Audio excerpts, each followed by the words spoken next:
இப்படி ஓதணும்னு ஆசைப்பட்டு ஆரம்பிச்சு ஒவ்வொரு ஜுசு ஒரு மாசத்துக்கு ஒரு குரான் முடிச்சுட்டு இருந்தான்.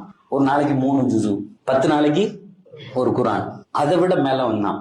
சொன்னான் ஒரு நாளைக்கு 5 ஜுசு சார், ஒரு வாரத்துக்கு ஒரு குரான் சார். இன்னைக்கும் ஓதிய பெரிய சர்க்கிள்.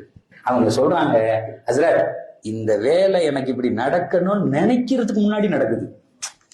நாங்க பாட்டுக்கு போயிட்டே இருக்கோம். நாங்க எதுக்கு பின்னாடியும் நிக்கிறது இல்ல. ஆனால் மிக தெளிவாக இந்த நாள்ல 5 ஜுசு ஓதலாம், 5 ஜுசு ஓதிடுவோம். ஒரு வாரத்துக்கு ஒரு குரான். ரொம்ப ரொம்ப நிம்மதியா அல்லாஹ் இங்க வச்சிருக்கான். எந்த குறையும் எங்களுக்கு இல்ல. குறை இல்லாதது மட்டுமல்ல, எங்கள் வாழ்க்கையில் கொடுத்திருக்கிற அத்தனையும் அனுபவிக்கிறோம். நாங்க எங்க பிள்ளைகளுடைய அந்த செய்தி என்னைக்குதான் நாங்க புரிகிறோங்கிறா. உங்களால முடியும். ஒன்னே ஒண்ணுதான், ஒரு எண்ணம். நான் இனி இந்த பாதையில் மாற வேண்டும். ஓதி பாருங்க, அப்புறம் என்ன இருக்குன்னு அதுக்குள்ள தெரியும்.